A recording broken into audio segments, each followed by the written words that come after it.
वृन्दावनेश्वरि तवैव पदारविन्दम्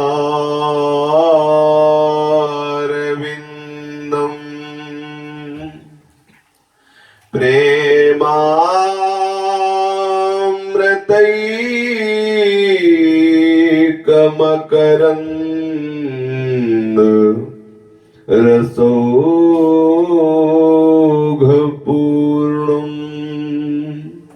हृद्यर्पितं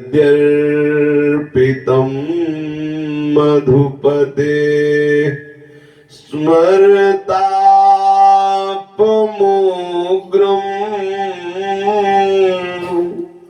निर्वापयत् परमशीतल माश्रयामि निर्वापयत्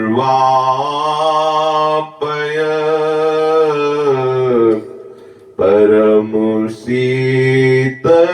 माश्रयामि।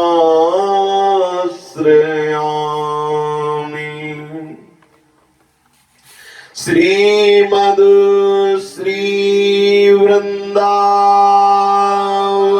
धाम की जय। श्री वृंदावन श्री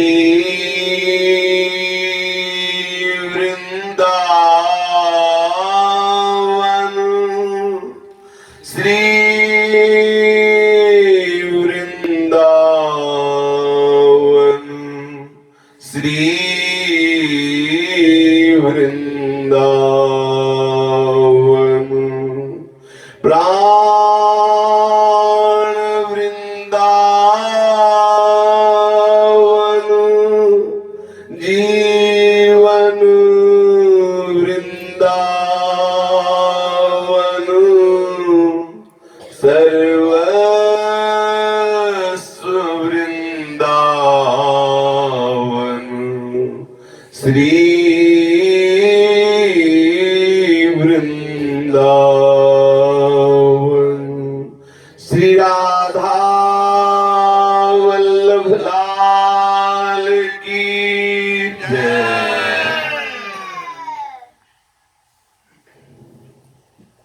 भक्तन के शुभ गुण चरित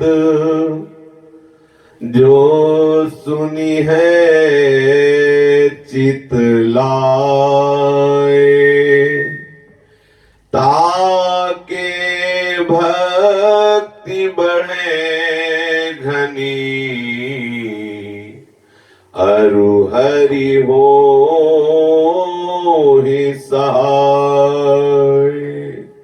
अजहूँ सोच विचार के गहि भक्तन पद ओट, हरि कृपाल सब पाछली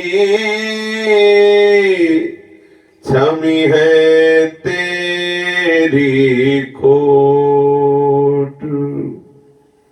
भक्तों के परम पावन गुण चरित्रों का श्रवण करने से प्रभु की अत्यंत दुर्लभ प्रेम लक्षणा भक्ति का हृदय में प्रकाश होता है और वो घनीभूत भक्ति संपूर्ण हृदय को अपने रस से भर देती है, जहां किंचित मात्र किसी अन्य विषय का, अन्य कामना का, अन्य भावना का प्रवेश ही नहीं होता। इसलिए अब भी समय है, विचार कर लीजिए। जीवन का सार हरि का भजन है और वो हरि भक्तों की कृपा से होता है। इसलिए अजहूँ सोच विचार के गहि भक्तन पदोट, भक्तों के चरणों का आश्रय ले लो। हरि कृपाल सब पाछली क्षम है तेरी खोट। जो आज तक तुमने अपराध किए, शास्त्र विरुद्ध आचरण किए, पापाचार किए, भक्तों के चरणों का आश्रय लेने से प्रभु बहुत प्रसन्न हो जाते हैं, सारे अपराधों को क्षमा करके अपने चरणों में अनुराग प्रदान करते हैं, जो जीवन का परम लाभ है। ऐसे महामहिमा में परम भागवत श्री कृष्ण प्रेम में डूबे हुए बाल भक्त श्री ओम प्रकाश जी के पावन यश का अपने लोग कथन श्रवण कर रहे हैं। प्रसंग चल रहा है कि एक बार छुट्टियों के अवसर पर श्री ओम प्रकाश जी अपने गांव में आए। उनको कुछ अच्छा नहीं लगता था। जिसके हृदय में भगवत अनुराग का अंकुरण उठता है ना, कुछ अच्छा नहीं लगता। वो एक लीला मात्र खान पान व्यवहार चलता रहता है, हृदय में एक जो जलन पैदा हो जाती है, जो आग पैदा हो जाती है, जो एक पीड़ा पैदा होती है, वो केवल श्री कृष्ण से ही मिटती, दूसरे से नहीं। उसी महामहिमामयी पीड़ा से युक्त थे ओम प्रकाश जी। जब छुट्टियों में घर में आए तो कुछ अच्छा नहीं लगा। एकांत, प्रेमी को सदैव एकांत अच्छा लगता है, तो एक अन्नपूर्णा पहाड़ है, वहां जाके बैठे। जो भक्तजन होते हैं उनको प्राकृतिक दृश्य तत्काल प्रभु में तन्मय कर देता। कोई भी प्राकृतिक घटना, कोई भी प्राकृतिक दृश्य, जितनी सौंदर्यता होगी प्रकृति में, वो उतने ही भाव से, पूर्ण तन्मयता से अपने आराध्य देव की भावना में मगन हो जाएगा। ऐसा देखा गया है महापुरुषों के जीवन में। वो सुंदर झरना, वो पहाड़, वो लताएं, वो फूले हुए सुंदर पुष्प, मंडराते हुए भौरे और आग का काम कर रहे थे। जैसे जैसे शोभा देखते और शोभा को अपने प्रीतम श्री कृष्ण के बिना देखते, हृदय में बड़ी विरहाग में प्रकट हुई। बार बार हृदय में प्रभु से प्रार्थना करते हैं, एकांत उस पहाड़ पर बैठे हुए कि हे करुणामय कृष्ण, तुम बिन नीरस जीवन मेरा, तुम बिन नीरस जीवन मेरा, होने को तो हो ही जाता, होने को तो हो ही जाता, निस दिन आकर सांझ सवेरा, निस दिन आकर सांझ सवेरा, तुम बिन नीरस जीवन मेरा, तुम बिन नीरस जीवन मेरा। हे कृष्ण, हे कृष्ण, तुम्हारे बिना जीवन हमारा नीरस हो रहा है। रोज वही प्रातः, रोज वही सायं, ये तो हो ही रहा है। हे कृष्ण, तुम्हारे बिना मेरा जीवन नीरस हो रहा है। कैसे तुम्हें बताऊं?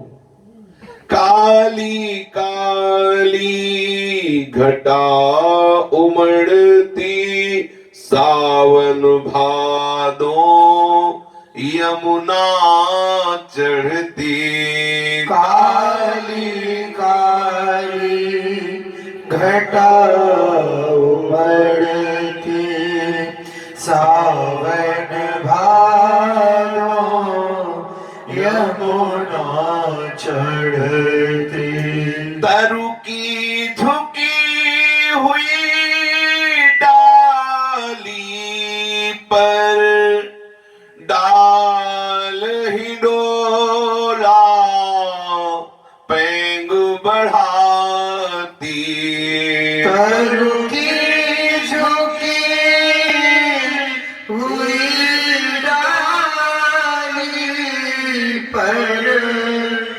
डाल डोला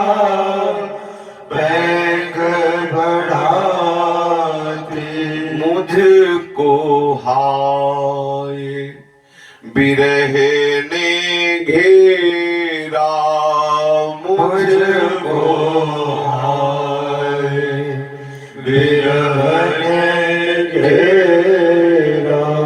तुम बिन नीरस जीवन मेरा, तुम बिन नीरस जीवन मेरा। एकांत क्षेत्र है, पहाड़ के ऊपर बैठे एक बालक रो रहा है। सोचो, श्री कृष्ण के लिए कितनी दुर्लभ स्थिति है। हे कृष्ण, ये काली काली घटाएं आती हैं, सुंदर वर्षा होती है, वो श्रावण भादों की हरियाली, वो यमुना की बाढ़, ऐसी हरित लताओं में सुंदर हिडोला, सुंदर आनंद की वर्षा हो रही, पर मेरे को तो दूर रखे हुए है ना। मेरा तो हृदय विरहाग्नि से जल रहा है। हे कृष्ण, मैं कब निरखूंगा कि तुम हिडोले पे विराजमान हो और सुंदर झूला झूल रहे हो। परम पावन यमुना जी कल कल करती हुई प्रवाहित हो रही, सुंदर वृंदावन की अद्भुत, ये मैं कब निरखूंगा। हाय, मेरे हृदय में तो दाह उत्पन्न है, विरहाग्नि है, मेरा जीवन नीरस हो रहा है। हे कृष्ण, मुझे अभी इसी क्षण दर्शन दो, मेरा हृदय जल रहा है। कितनी सुंदर अवस्था, कितनी महामहिमामयी बात है हृदय में। स्वच्छ चांदनी खूब छिटकती, चंचल यमुना पुलिन चमकती। स्वच्छ चांदनी खूब छिटकती, चंचल यमुना पुलिन चमकती। मैं बैठी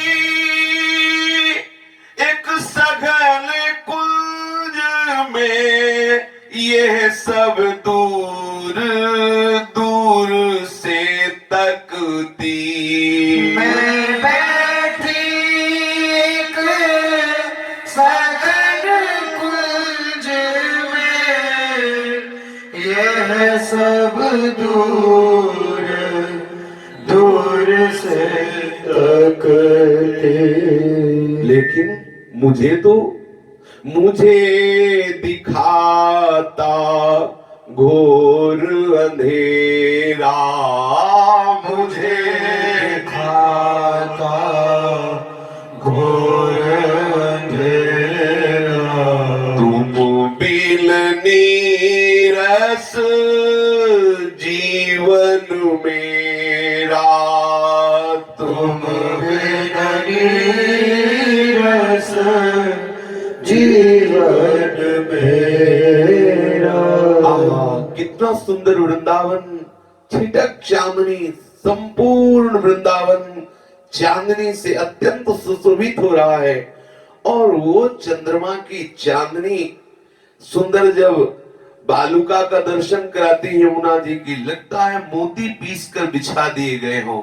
और वो सुंदर यमुना जी, और ऐसी रेती पर हमारे लाल बिहारी क्रीड़ा कर रहे हैं, और मैं एक कुंजम की लता की ओट से छुपकर देख रही होती। पर हाय, मेरा दुर्भाग्य, मुझे तो केवल अंधकार दिखाई दे रहा है, मुझे लीला नहीं दिखाई दे रही। हे कृष्ण, तुम्हारे बिना मेरा जीवन नीरस हो रहा है।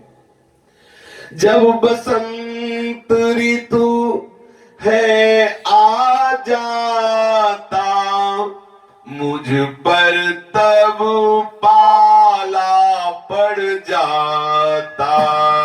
जब बसंत ऋतु है आ जाता, मुझ पर तब पाला पड़ जाता।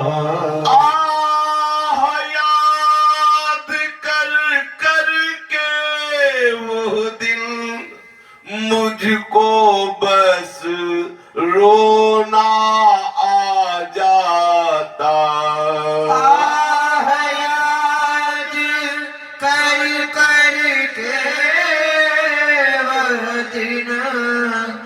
मुझको बस रोना आ जाता। जहूं दिस लगता दुख घनेरा, जहूं दिस लगता दुख घनेरा। तुम बिन नीरस जीवन मेरा, तुम बिन नीरस जीवन मेरा। हे कृष्ण, जब मैं देखता हूं कि प्रकृति वसंत ऋतु से श्रृंगारित है, सुंदर सुंदर पुष्प खिले हुए हैं, वो हरित लताएं, लेकिन उनके बीच में मैं आपको नहीं देखता। हे कृष्ण, मेरे हृदय से बार बार आह निकलती है, मुझको चीख चीख के रोना आता है। मेरे लिए चारों दिशाओं में केवल घोर अंधकार है, तुम्हारे बिना मैं तड़प रहा हूं। हे कृष्ण, मेरा जीवन नीरस हो रहा है। जब मैं वन में लकड़ी चुनती, वृंदावन का नाम जो सुनती, जब मैं वन में लकड़ी चुनती, वृंदावन का नाम जो सुनती। अश्रुमेघ की वर्षा होती, हाथ मसलती, सिर को धुनती। अश्रुमेघ की वर्षा होती, हाथ मसलती, सिर को धुनती। करती क्या बस क्या था मेरा, करती क्या बस क्या था मेरा। तुम बिन नीरस जीवन मेरा, तुम बिन नीरस जीवन मेरा। हे कृष्ण, जब कभी मैं वन की शोभा देखने के लिए जाती और वहां सुंदर सुंदर आपकी सेवा के लिए लकड़ियां चुनती, तत्काल कोई मेरे कानों में वृंदावन वृंदावन वृंदावन, ऐसा वृंदावन का नाम सुना था। वृंदावन का नाम सुनते ही मेरे आंखों से मानो मेघ की वर्षा हो रही है। मैं हाथ मसलती, माथा पीटती, सिर धुनती, क्या करती, बेबस। मेरी कोई बस नहीं, मेरी कोई सामर्थ्य नहीं कि मैं वृंदावन को देख पाऊं, मैं तेरे को प्राप्त कर पाऊं। हे कृष्ण, मेरा जीवन आपके बिना नीरस हो रहा है, क्या करूं। धीरे धीरे होली आती, रंग उड़ाती, भंग चनाती। धीरे धीरे होली आती, रंग उड़ाती, भंग छनाती। याद दिलाकर वह रंग लाती, हाय छेदती है मम छाती। याद दिलाकर रंग लाती, हाय छेदती है मम छाती। बना हृदय दुखों का डेरा, बना हृदय दुखों का डेरा। तुम बिन नीरस जीवन मेरा, तुम बिन नीरस जीवन मेरा। जब होली का अवसर आता है सब लोग उन्मत्त होते हैं, पर हे कृष्ण आपकी याद करके मेरा हृदय जलने लगता है। जहां कृष्ण नहीं तो होली कैसी, कृष्ण नहीं तो बसंत ऋतु कैसी, कृष्ण नहीं तो शरद कैसी, कृष्ण नहीं तो सावन कैसा। हे श्री कृष्ण चारों ओर देख रहा हूं, बस मेरे हृदय में दुख ही दुख है। आपके बिना मेरा जीवन नीरस हो रहा है। हे कृष्ण तुम रूठे सो ऐसे रूठे अब तक दिखला रहे अंगूठे। तुम रूठे सो ऐसे रूठे अब तक दिखला रहे अंगूठे। ऐसी भी क्या है नाराजी, माना तुम सच्चे हम झूठे। ऐसी भी क्या है नाराज़ी, माना तुम सच्चे हम झूठे। अब तो आओ करो निवेरा, अब तो आओ करो निवेरा। तुम बिन लीरस जीवन मेरा। तुम बिन नीरस जीवन मेरा। हे कृष्ण तुम रूठ गए हो ना, और ऐसे रूठे कि मैं बार बार पुकार रहा हूं, तुम हमें अंगूठा दिखा रहे हो, अर्थात मेरे सामने नहीं आ रहे। माना कि तुम सच्चे हो हम झूठे, लेकिन हम हैं तो तुम्हारे ही ना। मैं बार बार पुकार रहा हूं, नाराजी छोड़ दो, आओ और मेरे दुखों का निवारण करो, अर्थात मेरे नेत्र गोचर बनो। प्रभु मेरे में कोई साधन नहीं, कोई बल नहीं, मैं झूठा हूं, फिर भी आपको पाना चाहता हूं, फिर भी आपके बिना मुझे चैन नहीं है।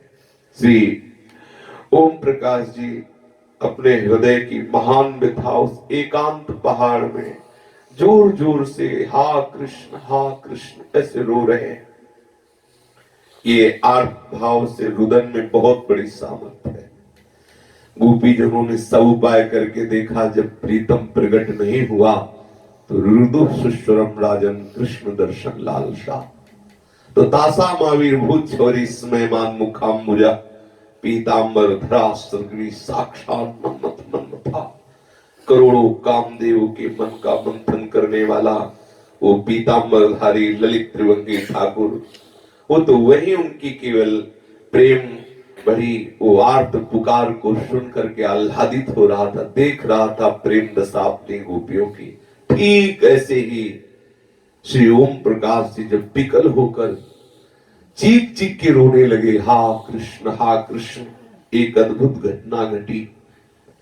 ओम प्रकाश जी जिधर बैठे थे दाहिनी तरफ एक दिव्य तेज प्रकट हुआ, और वो दिव्य तेज प्रकाश कुछ समीप आते हुए नजर आया। वो एकदम आश्चर्यचकित होकर उस प्रकाश की तरफ देख रहे हैं। ओम प्रकाश जी को कुछ ऐसा लगा कि कोई महान तेज हमारे समीप आ रहा है। धीरे धीरे वो तेज नीला रंग का हो गया, श्याम रंग का। देखते देखते देखा कि मुरली धारण किए हुए, ग्रीवा झुकाए हुए, ललित त्रिभंगी मंद मंद मुस्कुराते हुए और बड़े बड़े नेत्रों से ओम प्रकाश की तरफ देख करके कटाक्ष कर रहे हैं। ओहो, देखा मैं जिनके लिए तड़प रहा था वो मेरे प्रीतम आ गए, उछल पड़े। ओम प्रकाश जी उछल पड़े, गदगद वाणी हो गई, नेत्रों से अश्रु बह ही रहे थे, रोमांच हुआ, दौड़ पड़े और लौट गए श्री कृष्ण के चरणों में। लौटे, उनके श्री चरण पकड़े पड़े रहे। एकदम याद आया कि अरे चरणों में क्यों पड़े हो, बाहों से भर लो ना, एक बार इनको ठीक से देख लो ना। और जे भी उठने को किया ते हुए अंतर ध्यान हो गए श्री कृष्ण।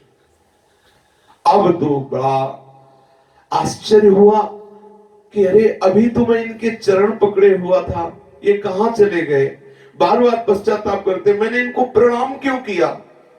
अगर मैं प्रणाम न करता, सीधे इनका आलिंगन करता तो ये ना जा पाते, सीधे इनको अपनी बाहों में पकड़ लेता। मैंने प्रणाम क्यों किया इनको, मैं भर नेत्र इनको देखा क्यों नहीं। बड़ी विचित्र दशा हो गई अब तो।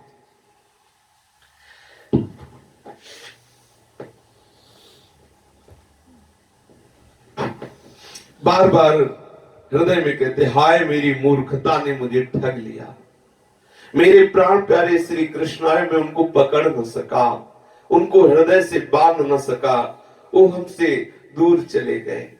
बड़ी विचित्र दशा होती है जब श्री कृष्ण का रोग लग जाता है। श्री नारायण स्वामी श्री ओम प्रकाश जी के गुरुदेव, अब ओम प्रकाश जी ने जो प्रभु का साक्षात्कार किया तो इससे हृदय शीतल नहीं हुआ, वो आग और बढ़ गई, विरहाग्नि। सखी जब सो नंद लाल निहारे, सखी जब सो नंद लाल निहारे, तब ही सो बोरी भई डोलू, तब ही सो भाई भाई डोलो, इत उत गली गिरा रे, इत उत गली गिरा रे। सखी जब सोनंद लाल निहारे, सखी जब सोनंद लाल निहारे, जो रूप अभी दर्शन किया, मन कृष्णमय हो गया, बुद्धि कृष्णमय हो गई, चित्त कृष्णमय हो गया, अहम कृष्णमय हो गया, रोम रोम कृष्णाकार। प्रगट में तो आलिंगन नहीं कर पाए, पर समा गए श्री कृष्ण उनके संपूर्ण हृदय में। अब बावरापन चढ़ गया, कहां जा रहा हूं, मैं कौन हूं, ये सब सुध विस्मृत हो गई। केवल कृष्ण, ब्रह्म नहीं, माया नहीं, नहीं जीव नहीं काल, अपनी हो सुधि ना रही, एक रहे नंदलाल। कैसा नंदलाल, शीस मुकुट सिर पेच रतन को, लसत बार घुंघरारे। शीस मुकुट सिर पेच रतन को, लसत बार घुंघरा, खंजन नैन मैन मद गंजन, अंजन रेख समारे। खंजन नैन मैन मद गंजन, अंजन रेख समारे। कुंडल लोल कपोल मनोहर, कोटि भानु उजियारे। कुंडल लोल कपोल मनोहर, कोटि भानु उजियारे। मानो रूप सिंधु में खेलत, मकरन के द्वे बारे। मानो रूप सिंधु में खेलत, मकरन के द्वे बारे। मंद हसन मुख श्याम बरन, छवि शशि मनोज लखिहारे मंद हसन मुख श्याम बरण छवि शशि मनोज लखिहारे दसन पाती जो मोतियन कोलर अधर सोहे अरुणारे दसन पाती जो मोतियन कोलर अधर सोहे अरुणार नाक बुलाक कुटिल वर भ्रकुटी वचन रचन अति प्यारे आक बुलाक कुटिल बर भ्रिकुटी वचन रचन अति प्यारे नारायण नख सिख श्रृंगार करी ठाढ़े भवन के द्वारे नारायण नख सिख श्रृंगार करे ठाड़े भवन के द्वारे शीश पर सुंदर मोर मुकुट है। सुंदर मुकुट में जो पेच है वो रत्नों का है। बड़े ही आकर्षक घुंघराले केश हैं और नेत्र कैसे हैं? अरविंदाक्ष खंजन पक्षी जैसे। करोड़ों काम के मद का मर्दन करने वाले उनमें भी सुंदर अंजन की रेख है। सुंदर कर्णों पर सुंदर कुंडल मकराकृति के धारण किए हुए हैं जो कपोलों पर बड़े ही मनोहर मानो करोड़ों सूर्य एक साथ उदय हुए हों ऐसे प्रभु के जो कर्ण कुंडल है वो ऐसे तेज से प्रकाशित हो रहे हैं।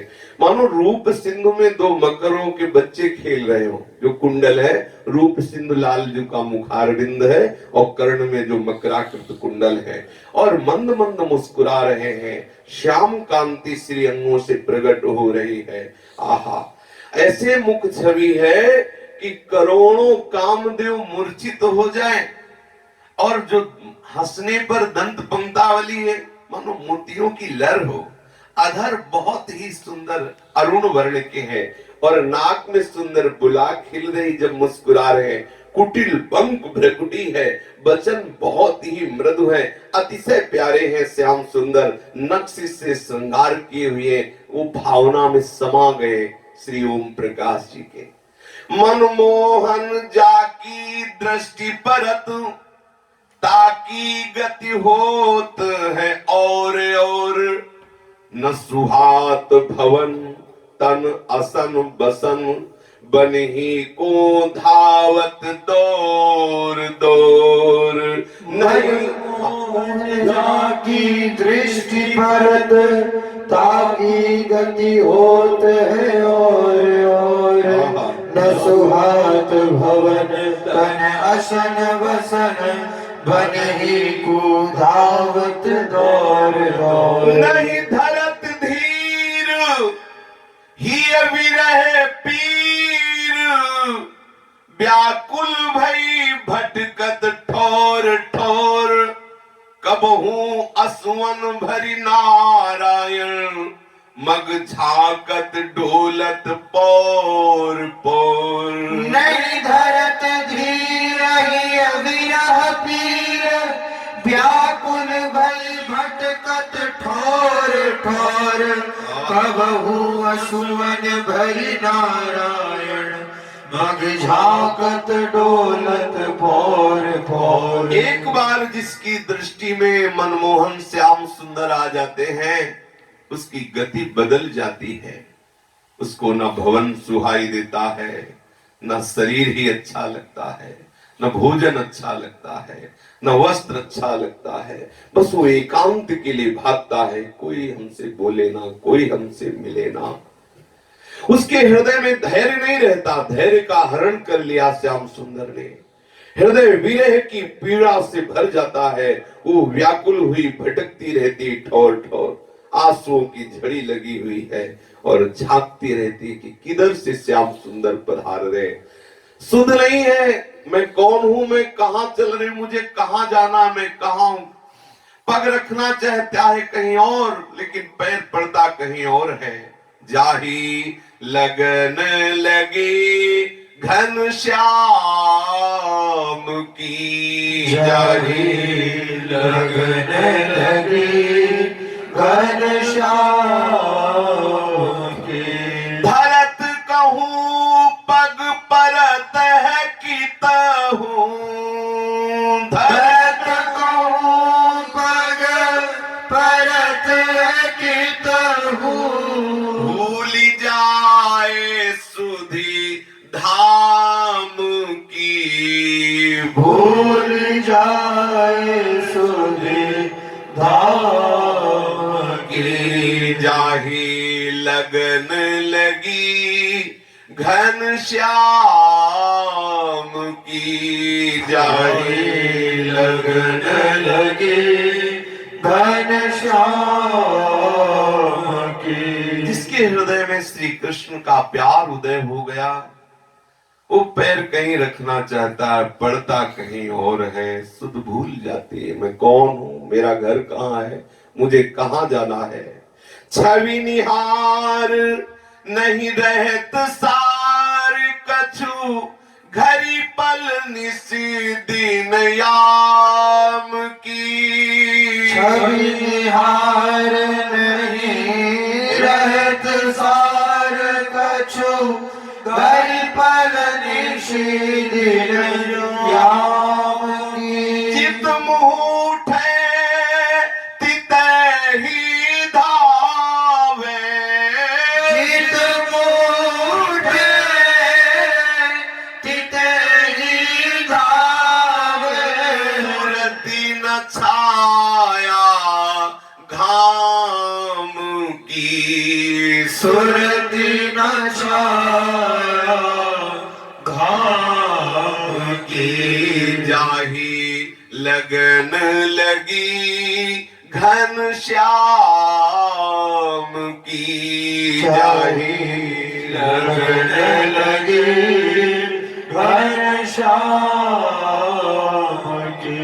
कोई करो निंदा कोई स्तुति, मेण तजी कुल ग्राम की। कोई करो निंदा कोई स्तुति, मेड़ तजी कुल ग्राम की। नारायण बौरी भई डोले, नारायण भाई भाई डोले। रहे न काहू काम की,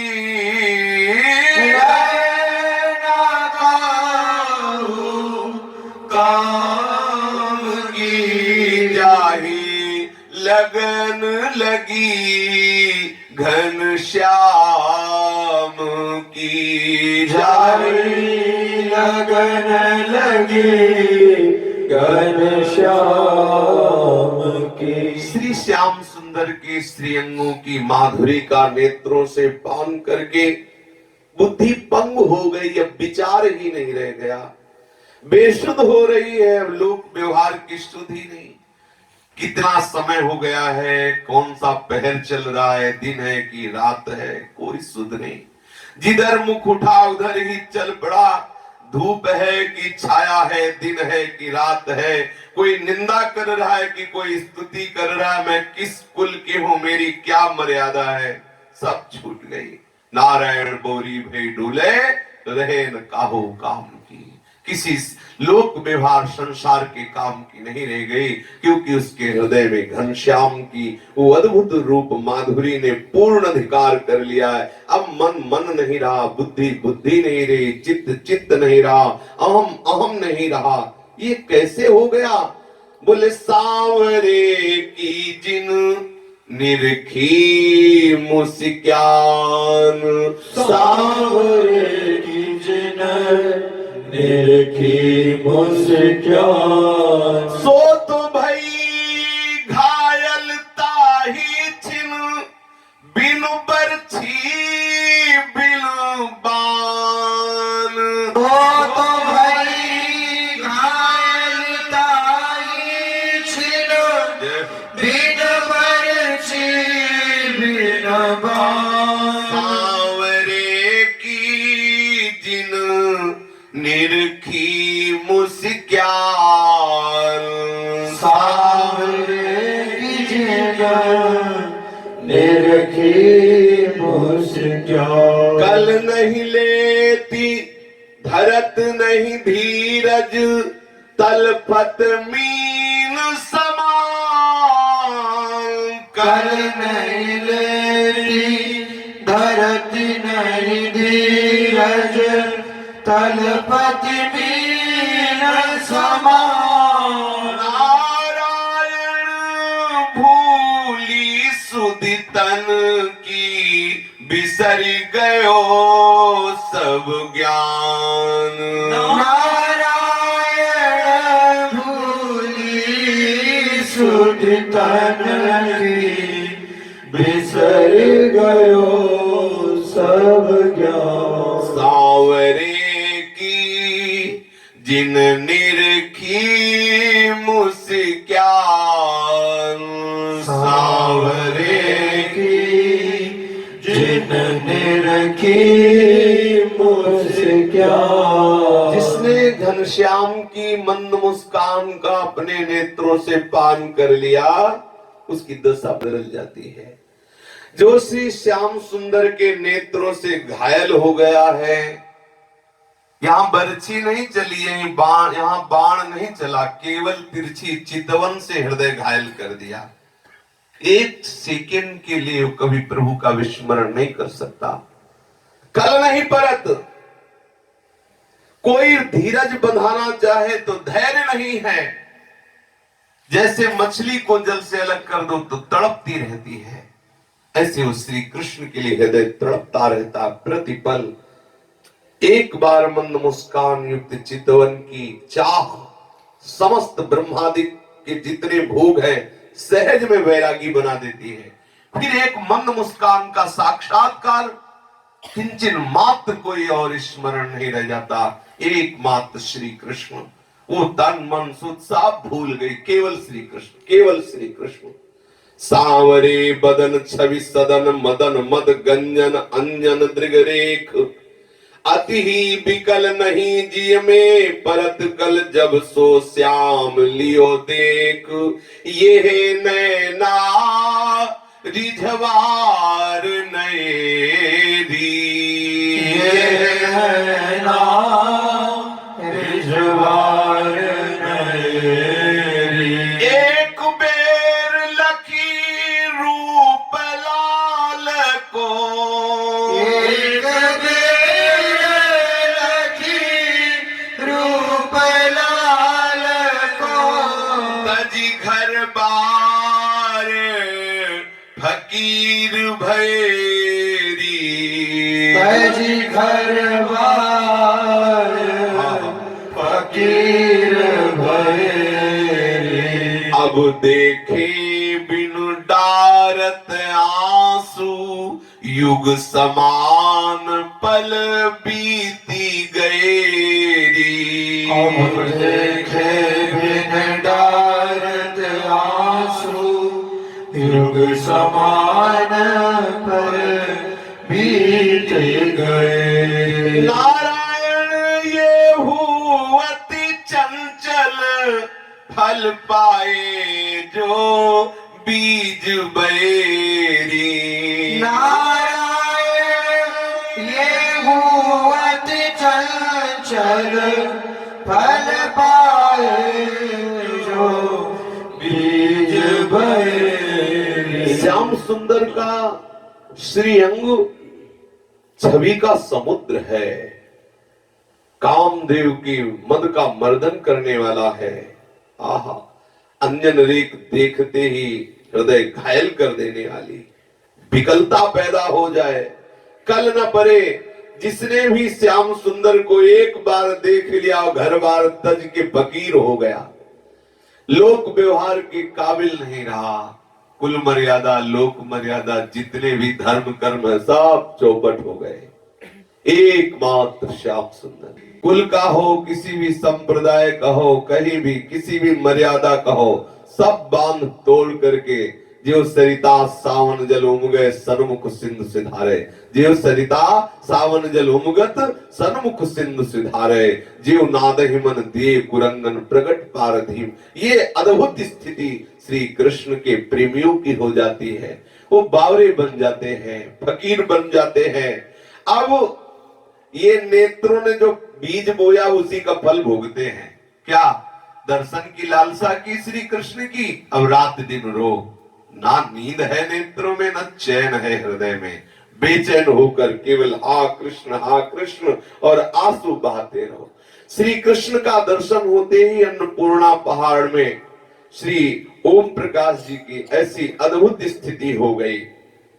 अब वो वहां से घर आए और परिवार वालों से प्रार्थना करके पुनः अपने स्कूल आ गए। अब श्री कृष्ण की याद में जो श्री कृष्ण का साक्षात दर्शन हुआ था, उस लालसा से जो हृदय भरा था, सुकुमार नंद नंदन के श्री चरणों से लेकर सीख तक बार बार चिंतन करते हो, चीख चीख कर रोने लगते, विह्वल हो जाते, विकल हो जाते, व्याकुलता से पुकार उठते कि अंधकार में मेरे पथ पर आओ कृष्ण चंद आओ, हे करुणामय सुंदर मोहन आओ, अब ना अधिक तड़पाओ। आप विचार करो, केवल प्रभु के सिवा इनके हृदय में कुछ है नहीं। हर समय विलाप, हर समय चिंतन, हर समय पुकार, कैसी महामहिमामय स्थिति है। इसका इस प्रकार विलाप करते करते पूरी रात्रि व्यतीत हो जाती। फिर सुबह होता, जब फिर विद्यार्थी लोग आ जाते तो गंभीर हो जाते, लेकिन जहां एकांत होते तो नन्हे बच्चे की तरह रोना शुरू कर देते और प्रभु से कहते कि प्रभु, हाय कितनी देर से शिशु एक तेरा रो रहा, ओ निर्दयी किन आंसुओं की बाट अब तू जो रहा। अरे निर्दयी, तू देख नहीं रहा, हाय कितनी देर से शिशु एक तेरा रो रहा, ओ निर्दयी किन आंसुओं की बाट अब तू जो रहा। ले ले अरे जालिम जरा कुछ प्यार करके गोद में, तू तो सुनेगा स्नेह में वो भी सनेगा मोह में। निज के तनिक आमोद हित कब से उसे है चिढ़ा रहा, नन्हे से शिशु के रुदन में तुझे क्या मजा आ रहा है। सुनता नहीं तू बहरा बना है, बन रहा अब मुझी से, चिल्ला रहा हूं कह रहा हूं कब का, अरे वो तुझी से तेरी नस नस को मैं पहचानता हूं। ऐसे भाव भरे पद गाने लगते। जब किसी भी तरह विरह कम ना होता तो आंख मूंद कर लेट जाते और वह श्री कृष्ण के चिंतन में सिसक सिसक कर रोते रहते। एक दिन बड़ी करुणा हुई, वैसी ही विकलता में वो शयन कर गए, लेटे तो लेटते ही उनके सामने अद्भुत ब्रज की लीला प्रकाशित हो गई। उन्होंने तत्काल देखा कि बड़ा सुंदर वृंदावन है, मनोरम वृंदावन, जो मन का हरण करने वाला दिव्य वृंदावन का दर्शन हुआ श्री ओम प्रकाश जी को। इनका मन मयूर जो श्री कृष्ण के दर्शन किए थे अन्नपूर्णा पहाड़ में, तब से बहुत विकल था, एकदम नाच पड़ा कि अरे वही वृंदावन है जहां मेरे यार, मेरे प्रीतम, मेरे जीवन धन श्री कृष्ण क्रीड़ा कर रहे हैं। अब तो श्री कृष्ण जरूर यहीं कहीं क्रीड़ा कर रहे होंगे। एक लीला प्रकाशित हुई, देखा वृंदावन में दोपहर का समय है, थके हुए बूढ़े बूढ़े गोप सुंदर वृक्ष की छाया में सुस्ता रहे हैं। कुछ गोप अपनी गौओं के लिए खिरक बना रहे हैं, कुछ गोप बैठे ब्रज की गौओं का कैसे पालन पोषण हो आदि आदि वार्ता कर रहे हैं। और कुछ गाड़ियों में भरी हुई सामग्रियां हैं और जमीन पर सुंदर सुंदर गोपिकाएं बैठी हुई हैं। बड़ी सुंदर वन की शोभा है। ओम प्रकाश जी ये देख रहे हैं। एक सखी दूसरे से कहने लगती है, देखो देखो सखी, अभी दोपहर है, परंतु यहाँ धूप का कोई कष्ट नहीं, क्योंकि वृंदावन परम शीतल है। देखो ऊंचे ऊंचे वृक्षों की सघन शीतल छाया, चारों ओर हरियाली ही हरियाली नजर आ रही है। देखो देखो ये वृंदावन की लताओं में बैठे हुए ये झुंड के झुंड तोते कैसे मधुर कोलाहल कर रहे हैं। देखो देखो सखी, इतने सुंदर मोर के झुंड कुहू कुहू कर नाच रहे हैं। कैसी दिव्य शोभा वृंदावन की है। मोरों का स्वर सुन करके तो मेरा हृदय कुहुक रहा है। तीसरी चौथी पांचवी ऐसी सखियां परस्पर वृंदावन की शोभा का वर्णन कर रही, सारा वन गूंज रहा है। देखो सखी, यहाँ के मोर कितने सुंदर हैं, कितने सुंदर हैं।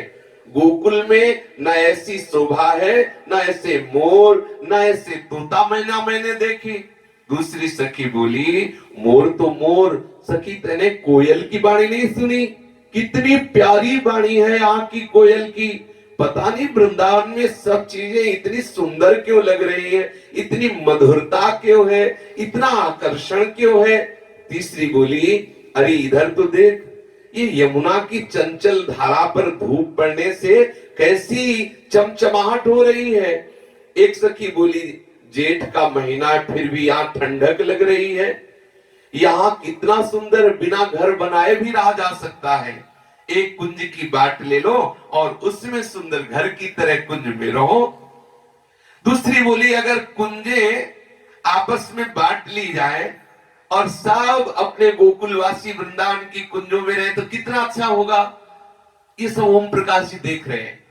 तीसरी बोली, वाह क्या खूब, बड़ी जल्दी से ये कुंज लेने की तेने बात कर दी। मैं तो अपने मन की कुंज बड़ी सी छाटूंगी। पहली बोली, अरे बहन तुम लड़के हो रही हो, तुम्हें जो कुंज पसंद हो ले लो। श्री वृंदावन बहुत विशाल है, खूब घूम कर देख लो, तुम्हें जो कुंज पसंद आवे उसी कुंज को ले लो। अगली सखी बोली, अरे इन बातों में क्या रखा है, इस समय तो देखो बाबा उपनंद कितनी प्रशंसा कर रहे हैं वृंदावन की। वृंदावन की प्रशंसा को सुनो, उनको एक एक वन की बात पता है। तीसरी बोली, उपनंद की क्यों, श्याम सुंदर की प्रशंसा करें। उपनंद से बोलो कि श्याम सुंदर की बात करें। श्याम सुंदर का ही तो वृंदावन है, श्याम सुंदर के सुख के लिए ही तो वृंदावन है, श्याम सुंदर के सुख के लिए ही तो वृंदावन की खोज की है। यशोदा मैया बैठी चुपचाप ये सब सुन रही है और ये बात सुन करके यशोदा जी फूल उठी कि मेरे लाला की बात आई। उनके मन में आया कि श्याम सुंदर को प्यार कर ले। चारों ओर देखा तो श्याम सुंदर का कहीं पता नहीं था, कहीं भाग गए थे। सखियों से गोपियों से पूछा, क्यों री मेरा लाला नहीं दिखाई दे रहा, सब मिलकर खोजो, और तो सब यहीं पास है लेकिन लाला नहीं दिखाई दे रहा। एक सखी बोली, ये क्या फता पड़ी, अभी तो तुम्हारी गोद के समीप बैठा था, कहां गया? जिसके कारण हमने गोकुल छोड़ा वही कारण यहां भी उपस्थित हुआ। कोई अनिष्ट की आशंका लग रही है, कहां गया? जब से यमलार्जुन के वृक्षों के गिरने की घटना हुई तब से मैया बहुत सावधान रहती थी। इस समय कृष्ण को ना देखकर, हा प्राण प्यारे कृष्ण कहां गए? सब गोपियों को आदेश किया, तत्काल खोजो, मेरा कृष्ण कहां है? ये सुंदर लीला श्री ओम प्रकाश जी देख रहे हैं। कोलाहल सुनकर बाबा नंद जी आ गए, बोले क्या है क्या है? गोपी ने कहा, पता नहीं कृष्ण कहां चले गए, मैया बड़ी विकल हो रही है। नंद जी ने कहा, विकल होने की क्या बात है, खेलने गया होगा आसपास कहीं, बालक है, उसका खेलना स्वभाव से खेलना अच्छा लगता है, इतना भी क्या, वो तुम्हारी तरह घर में घुसकर तुम्हारी अब गोद में बैठा थोड़ी रहेगा, कोई बच्चा ही थोड़ी है, खेलने दो, इतना परेशान क्या होना। फिर और भी गोप कहने लगे, देखो देखो उपनंद जी, ये जो गोपियां कह रही हैं हमें खोजना ही चाहिए, कहाँ है बालक, क्योंकि माँ की गोद से, माँ के हृदय से बच्चा लगा रहे तभी माँ को शीतलता होती है। और देखो ये सब चाह रही कि पता चले कि कहाँ है नंद नंदन। जितना ही ये कृष्ण को घर में बांध कर रखना चाहती है, कृष्ण उतना ही इन सबको कष्ट दे रहा है, भाग जाता है, पता भी नहीं चलता कब चला गया। उपनंद जी ने कहा, आप भी खूब बच्चों की सी बातें कर रहे हैं, ये जो गोपियां हैं, इनका बड़ा हृदय कोमल है, अतिशय प्यार कृष्ण से करती है, थोड़ा ना देखे तो घबरा जाती है, और वैसे भी बड़े बड़े उपद्रव ब्रज में हो रहे, इसलिए इनका भयभीत होना स्वाभाविक है। हम लोग जानते हैं कि श्री कृष्ण अकेले नहीं होंगे, उनके सखा उनके साथ होंगे। यदि कोई भी घटना होती तो तत्काल सखा सूचना देते ना, इसलिए आप निश्चिंत रहें। नंद जी भी चुप हो गए, और उधर श्री कृष्ण को श्री वृंदावन की शोभा देखकर अपार आनंद आया। उनकी शोभा से तृप्ति नहीं हो रही थी, वे सखाओं के साथ चुपके से यमुना तट पर चले गए। ये सब ओम प्रकाश जी देख रहे हैं। वहां एक टीला था, सखाओं के साथ वहां पर आंख मिचौनी खेलने लगे, फिर रेती में खूब कबड्डी सखाओं के साथ खेल रहे।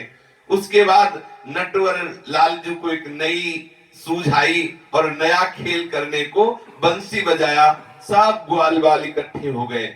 श्री कृष्ण ने कहा, आज हम लोग गोकुल छोड़कर नई जगह में आए हैं, तो अब आज यहाँ कोई नया खेल सोचो। सखाने का कन्हैया, सोचने साचने का काम तो तेरा है, हम तो खेलने वाले हैं। कृष्ण ने कहा, अच्छा तो इस टीले पर सब लोग चढ़ जाओ। सखा दौड़कर टीले पर चढ़ गए। सब लोग गिने गए, कितने हैं?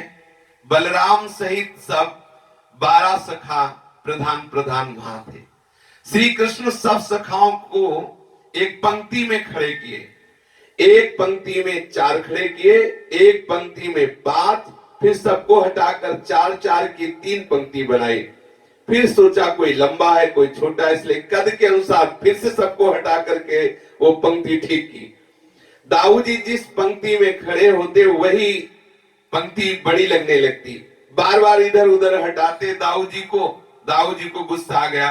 श्री कृष्ण के पास आके हाथ पकड़ करके बोले, क्यों रे, खेल वेल तो कुछ खेलना नहीं, बार बार पंक्ति बनाता है, बार बार हटाता है, बार बार झुकाता है, ये क्या है? बहुत समय से हो रहा है। अरे कोई खेल खेलना हो तो खेल, खड़े खड़े तो कोई ना कोई ऐसी चेष्टा कर रहा है।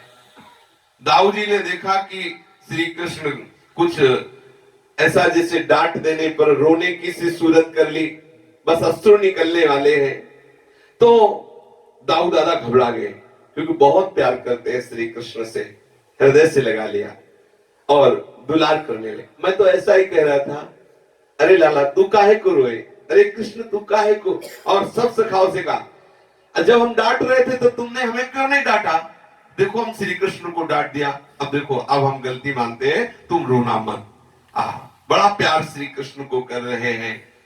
और बलराम जी ऐसे खड़े हो गए मानो लज्जित तो हो रहे हैं कि हमने क्यों डांट दिया। ये देखकर श्याम सुंदर को हंसी आ गई कि बड़ी विचित्र लीला दाऊ दादा भी करते हैं, मुंह फेर कर हंसने लगे। सखाओं ने हंसते देखा पर दाऊ जी नहीं देख सके। दाऊ जी पीठ सहलाते हुए पुचकारते हुए थोड़ी चू करके, हे कन्हैया अब तुझे क्या अच्छा लगता है, क्यों खड़े हो, कोई खेल खेलो। ऐसे भाव से दाऊ जी ने कहा। सब सखा और श्री कृष्ण जोर जोर से हंसने लगे। दाऊ जी अपनी ये बात कहकर के सोच रहे कि हंस किस लिए रहे हैं सब, और अपनी पंक्ति में खड़े हो गए। श्री कृष्ण ने कहा, अब मैं बंसी बजाऊंगा, बंसी बजते ही पहली पंक्ति जमुना जी में जाके दौड़ के कूद पड़ेगी, बाकी तट पर रहेंगे, जो जल में रहेंगे वो बाहर की पंक्ति पर खूब जल उछालेंगे। ये खेल खेलना है। बंसी बजेगी तो एक लाइन पूरी यमुना जी में कूदेगी और दूसरी यमुना तट पर खड़ी होगी। यमुना जल को, जो यमुना जल में कूदी हुई पंक्ति की सखाएं, वो खूब बाहर खड़े हुए सखाओं को भिजवाएंगे जल से। देखो ये ब्रज का भगवान है, कैसी बिल्कुल। हम आज एक अपने जनों से ऊपर कह रहे थे, जहां एकांत रहते कि देखो भगवान भी को ऊब लगती है जब ज्यादा भगवान भगवान भगवान करो। अरे वो भी चाहते कि कोई प्यार करे भगवान से हट करके।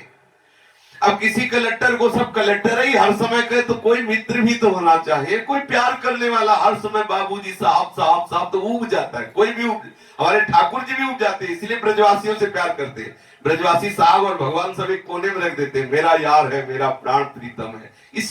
इसकी भूख प्रभु को भी है। बिल्कुल हृदय की बात समझ लेना। प्रभु को भी इस बात की, पूर्ण काम आप्त काम जिनका चिंतन करने से हो जाते हैं, उन प्रभु के भी हृदय में कामना है प्यार की। प्रेम समुद्र को भी प्रेम की भूख है। एक भगवत्ता से जो प्रभु से प्यार किया जाता है उसमें एक सीमा होती है, लेकिन भगवत्ता को अलग करके जो प्यार किया जाता है उसमें बड़ा सुख होता है।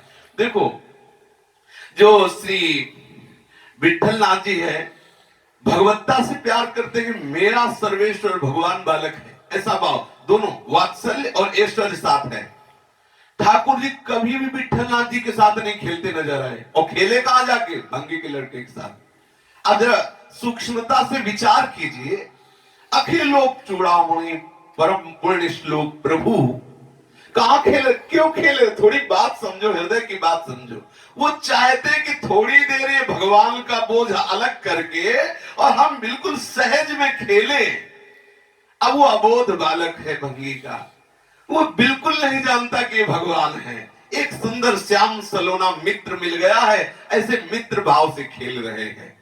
गोविंद स्वामी से क्यों इतना प्रभु प्यार करते हैं? गोविंद स्वामी कभी इनको भगवान नहीं मानते, डांट लगा देते हैं, बिल्कुल सच्चा मित्र। तो देखो कैसे खेल रहे, देखो भगवान की, वो धोती समेटे हुए शौच में बैठे हैं और ये अकौड़े के फल अपने पीतांबर में लेके मार रहे हैं, ऐसे मार रहे हैं, ऐसे मार रहे हैं। वो कह रहे देख सारे, शौच हो लेने दे, अभी हम अपवित्र हैं, हमारा मौन तोड़वा दिया, शौच में बोला नहीं जाता, चुप रहे। फिर भगवान तार कैसे ऊपर मारते, खूब निशाने से मारते। बोले अच्छा, सारे धोती ऐसे पकड़े, उठाए वही अकौड़े के फल और भगवान को ये जो आनंद भगवान को मिल रहा है, प्रभु को मिल रहा है, वो भगवत्ता से थोड़े मिलता है, वो प्रभु को भगवत्ता से नहीं मिलती। इसीलिए ब्रजवासियों से, ब्रज उपासकों से ठाकुर बिका हुआ है। सच्ची मानिए, हृदय की बात कह रहा हूं, प्रभु कहीं भी अगर किसी के अधीन हुए तो प्यार से अधीन हुए, प्रेम, वो भी निष्काम प्रेम, वो भी ऐसा प्रेम कि मेरे प्रीतम, मेरे प्राण प्यारे, थोड़ी भी बड़ाई ना हो, अंदर से थोड़ी भी ना हो कि कोई बहुत बड़े हैं, नहीं, मेरे प्यारे, मेरे प्रीतम, मेरे जीवन धन। ये गुरु कृपा से, रजरानी की कृपा से बात आती है। इसी बात के भूखे हैं प्रभु, भूखे, सच्ची बात मान लेना। जितना सहज हो जाओगे उतना ही प्रभु आपके साथ खुल के खेलेंगे, खुल के खेलेंगे। और जहां ये होता है भगवान, तो फिर उनको भगवान बन के उतनी ही पोजीशन में रहना पड़ता है। और अगर छोड़ के मेरा यार है तो वैसे के। अब आप थोड़ा सा विचार कीजिए, अखिल लोक चूड़ामणि जिनके श्री चरणों से गंगा जैसी महामहिमामयी पवित्रता का मूर्तिमान स्वरूप है, वो शौच होते समय ऐसे गोविंद स्वामी के कांधे पे बैठे हुए हैं। गोविंद स्वामी का उतर, लघु शंका लगी। बोले देखो, इस समय तुम हमारे घोड़ा हो, घोड़ा सवार से कहता नहीं कि लघु शंका लगी उतरो, जैसे घोड़ा करता वैसे कर। ठाकुर जी देखो, बोले लघु शंका करके इतने आचमन करो, इतने करो, देखो स्वयं कांधे पे चढ़े, बोले खड़े लघु शंका कर रहे, कहा गिरिराज जी की तलहटी में। वैष्णव जनों ने देखा कि बूढ़े वैष्णव गोविंद स्वामी और वैष्णव मर्यादा के विरुद्ध आचरण। एक तो गिरिराज जी की तलहटी में, वो भी खड़े खड़े लघु शंका। शिकायत की आचार्य चरण से जाके, बुलाया, क्यों गोविंद ऐसी बात है? बोले हाँ बिल्कुल ऐसी ही बात है। तो ऐसा क्यों किया? बोले इससे पूछो, इससे, ये हमारे कांधे पे चढ़ा था और हमने कहा कि लघु शंका लगी, तो बोले घोड़ा जैसे लघु शंका करता वैसे कर, तो हमने क्या भी खड़े खड़े कर लिया ना। आचमन है ना, हाथ धोना है, लो आप पवित्र हुआ, क्योंकि पवित्रता की साक्षात मूर्ति कांधे पे चढ़े, ये पसंद है। सच्ची बात मानिए, ये स्थिति भगवत कृपा से आती। मेरे प्राण प्यारे, देखो आज तक विचार करके देख लो, कर्माबाई की गोद में बैठकर खिचड़ी पाने में जो स्वाद आया, वो बड़े बड़े ब्रह्मार्पणम ब्रह्मणि ब्रह्माग्नो ब्रह्मणा हुतमो नाना प्रकार के वेद मंत्र ऐसा दौड़ के आते जगन्नाथ जी। प्रातः काल बिना स्नान किए, बिना कोई दिनचर्या किए, मेरे ठाकुर भूखे होंगे, सब तो हर समय भोग लगा देते, लेकिन रात्रि में सोए, जल्दी इनको भूख लग गई होगी, खिचड़ी रांधती, प्रभु को बुलाती, गोद में बैठाती, पवाती। ये भाव की स्थिति, जितना अपनापन, जितना प्यार, ठाकुर बिक जाता है, बिक जाता है सखाओं के साथ ठाकुर के। ये ब्रज की लीला इसीलिए अत्यंत गूढ़ है, क्योंकि बिना हृदय में प्यार आए आप इसे नहीं समझ सकते। ये जो ब्रज के उपासक जन हैं, ये भगवान की पूजा नहीं करते, ये अपने प्राण प्यारे की पूजा करते हैं। यही ठाकुर जी चाहते हैं कि आप उनसे प्यार करो। उनकी मांग है कि आप मेरे से प्यार करो। जो नाना प्रकार की भगवत्ता की उपासना करते, भगवान उन्हें मोक्ष दे देते, सायुज्य, सारूप्य, सामीप्य आदि, एकत्व आदि, लेकिन प्रभु उनके अधीन नहीं होते। लेकिन जो प्रभु से प्यार करते हैं, प्रभु उनके अधीन होते हैं। देखो प्रभु को कितना सुख मिलता है जब उनको अपने भक्त के चरण दबाने का अवसर आता है, पुलकित हो जाते हैं, क्योंकि वह भगवत्ता का विषय नहीं, प्यार का विषय है। ठाकुर जी ने कहा कि हम बंसी बजाएंगे, एक पंक्ति दौड़ के यमुना में कूदेगी, एक पंक्ति समीप खड़ी होगी, और यमुना में कूदी सखाओं की पंक्ति समीप में यमुना तट पर खड़े हुए सखाओं को जल से भिगोगी। ये लीला। इसके बाद बंसी बजी, पहली पंक्ति के 4 सखा यमुना में कूद पड़े, बाहर के सखाओं पर जल उछालने लगे। थोड़ी देर में फिर बंसी बजी, दूसरी पंक्ति कूद पड़ी जमुना जी में, फिर बंसी बजी, तीसरी पंक्ति कूद पड़ी, और श्री कृष्ण पर जल उछालना तीनों पंक्तियों ने शुरू किया। ओम प्रकाश जी अकेले खड़े खड़े देख रहे कि ये मुझे बुला लेते तो मैं भी इनके साथ यमुना में कूदता, इनको जल से भिगोता, सोच रहे हैं। सब सखा अकेले श्री कृष्ण पर जल उछालने लगे। अब बहुत सुंदर शोभा हो रही, खूब जल की फुहारे हाथों से, और श्री कृष्ण से हाथ करके जल बचा रहे हैं। इतने में सहसा श्याम सुंदर ने भी छलांग लगा दी, यमुना में कूद पड़े, मानो यमुना को मांगी हुई मुराद मिली हो। उछल उछल कर सब सखा श्री कृष्ण को चारों तरफ से घेर कर जल उलीच रहे हैं। सखाओं ने श्री कृष्ण को कूदते ही खूब शोर, आनंदमय शोर मचाया।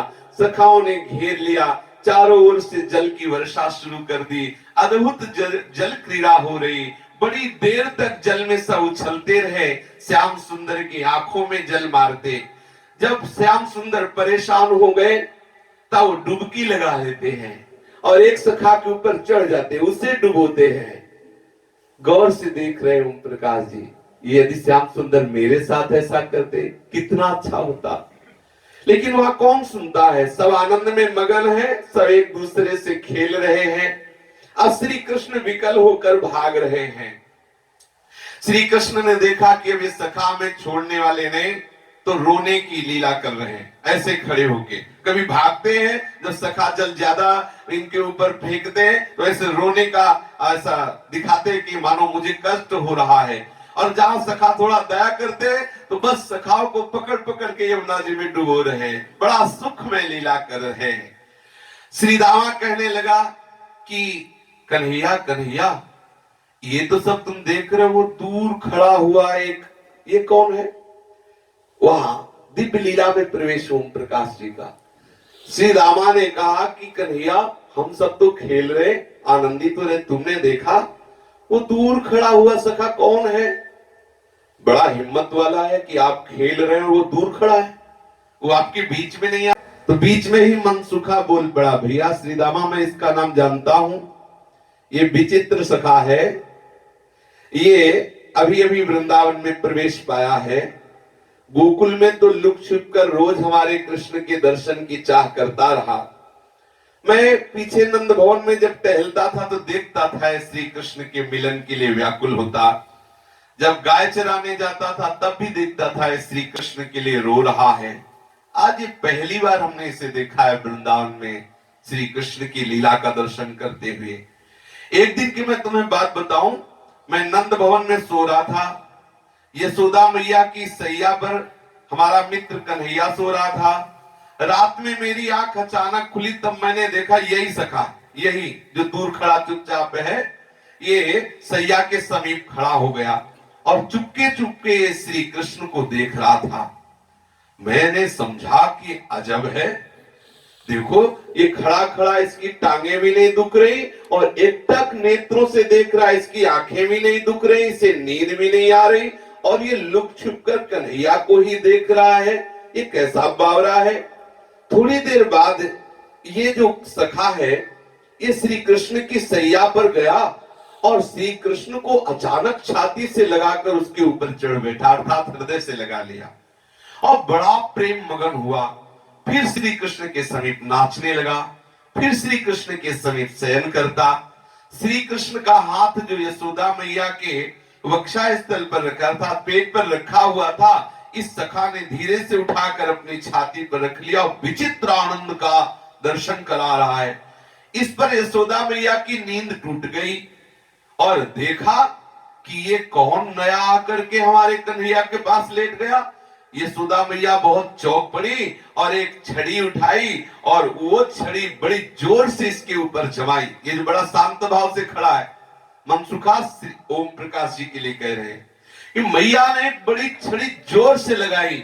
अब ये बेचारा सखा तिलमिला उठा, परंतु तारीफ की बात, ये न चीखा न रोया और न चोट का दर्द भी व्यक्त किया, लेकिन आंसू आ गए कि श्री कृष्ण से हटा दिया। यशोदा मैया ने श्री कृष्ण को अपने हृदय से लगा लिया और जब मैं समीप गया तो ये मुझे देखते ही भाग खड़ा हुआ और ये नहीं जानता कि अगर मेरे से मिल जाता तो मैं श्री कृष्ण से सदा सदा के लिए इसे मिला देता। ये मेरे से भाग खड़ा हुआ, न जाने क्यों ये मेरे से डरता है। अरे जिसने मारा उससे तो डरा नहीं, मैं बचाने वाला हूं, मेरे से डर गया। एक दिन की तुम्हें बात बताऊं, मैंने देखा कि ये जो नया सखा है ना, नंद भवन के आसपास चक्कर काट रहा है। आप ध्यान देकर इस विषय को देखिए। ओम प्रकाश जी कभी अपने स्कूल के कमरे में रो रहे हैं, कभी एकांत में बैठे खेत के समीप रो रहे हैं, लेकिन समझ रहे हो सखा कहां देख रहे हैं? कभी नंद भवन में देख रहे हैं कि वो रो रहा है, कभी गैया चराते हुए देख रहे हैं। समझ रहे ना, प्रभु के पार्षद देख रहे हैं, आप प्रभु के समीप हैं, आप रो रहे हैं मतलब आप प्रभु के समीप। भले लीला में आपका प्रवेश नहीं हुआ, लेकिन आप प्रभु के लिए तड़प रहे ना, तो प्रभु के निज परिकर आपको देख रहे हैं, वो आपका परिचय निश्चित प्रभु से करा के मिला देंगे। मैंने देखा कि नंद भवन के आसपास चक्कर काट रहा है। संध्या का समय था, हम सब गौएं चरा कर आए थे। मैंने पीछे से जाकर इस नए सखा के कंधे पर हाथ रखा और पूछा, क्यों रे, याद कैसा चक्कर लगा रहा है? आंखों से आंसू बहाने लगाए। अच्छा, तू श्री कृष्ण से मिलना चाहता है? अगर कहे तो मैं अभी तुझे श्री कृष्ण से मिला दूं, पर ये इतना संकोची, इतना भोला भाला कि मेरे से बोला ही नहीं कि मुझे कृष्ण से मिलना है। मुस्कुराते हुए उसने ऐसे कह दिया, नहीं ऐसे ही है। तुमने कहा ठीक है ऐसे ही हो। हमने सोचा शायद सांवला भी ना चाहता हो इससे मिलना। बोला नहीं नहीं, देखना नहीं है, मुझे कोई मतलब भी नहीं है, और गंभीर हो गया। मैं बोला ठीक है, तुझे कृष्ण से मतलब नहीं है तो मतलब किससे है? तू इधर किसको झांक रहा है? वो जल्दी जल्दी वहां से चल दिया गंभीर होकर। मैंने कहा ठहर जा, नाराज मत हो, तू मुझे बता, क्या तू कृष्ण से मिलना चाहता है क्या, या हमारी सूरत में ही कोई ऐसी बात है कि तू देख कर चल दिया? वो शर्मा के बोला, नहीं नहीं, मुझे क्षमा कर दीजिए, मैं यहाँ किसी काम से आया था, श्री कृष्ण से मिलने नहीं आया था। संकोची स्वभाव, तो ऐसा बोला। मैं बोला यही तो कहता हूं कि हमारी सूरत में कोई ऐसी बात है क्या कि तू श्री कृष्ण मिलन से व्याकुल था, तुझे काम याद आ गया, श्री कृष्ण भूल गए। लेकिन वो मंद मंद मुस्कुराया और मेरे पास से दौड़कर निकल गया। मैंने जोर से आवाज दी, अच्छा ये तो बताता जा, तेरा नाम क्या है? तो मुख मोड़कर हाथ जोड़कर बोला, मेरा नाम ओम प्रकाश है, और शीघ्रता से भाग पड़ा। मैं समझ गया कि बहुत संकोची सखा है, ये अपने हृदय की बात नहीं बताना चाहता, इसलिए बहाना कर रहा है। पर ये जाएगा कहां? मेरे बिना श्री कृष्ण से इसका मिलन कैसे हो सकता है? क्योंकि श्री कृष्ण तो मेरा सखा है, जब मैं चाहूंगा तभी मिलाऊंगा। इसलिए मैं नंद भवन के आगे एक बड़ा पेड़ था, उस पेड़ में चढ़ गया और देखने लगा कि देखते हैं नया सखा करेगा क्या, कैसे मिलेगा श्री कृष्ण से। इतने में वो फिर धीरे धीरे आया और देखा नंद भवन में कि दरवाजा सुना है, आसपास कोई नहीं है। चुपचाप छिपते छिपते नंद महल में प्रवेश कर गया। मैं ऊंचे वृक्ष पे चढ़ा देख रहा हूं। मुझे बड़ा आश्चर्य हुआ कि इसमें इतनी हिम्मत कहां से आ गई कि बाबा के भवन में प्रवेश कर गया। अभी तक तो बाहर ही चक्कर लगाता था। मैं पेड़ के कुछ ऊंचाई पर चढ़ करके अंदर का हाल देखने लगा। यशोदा मैया उस समय दूध वाली रसोई में व्यंजन रसोई बना रही थी लाला के लिए।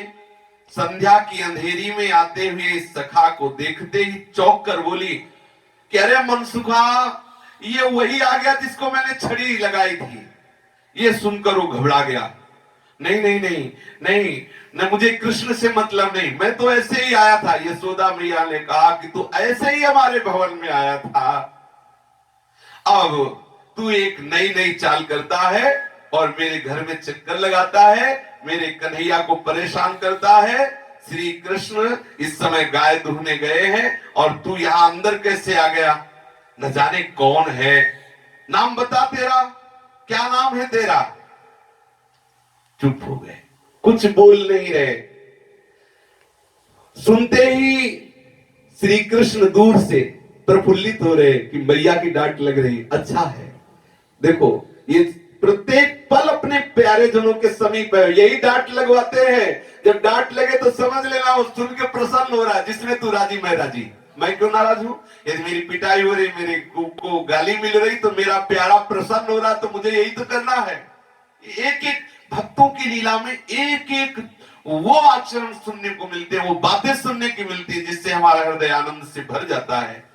यशोदा मैया ने दीपक जलाया और गंभीर खड़े हुए उस नवीन सखा ओम प्रकाश जी को देखकर पहचान लिया और कहा, ये वही है, वही जिसको मैंने एक लाठी लगाई थी रात्रि में।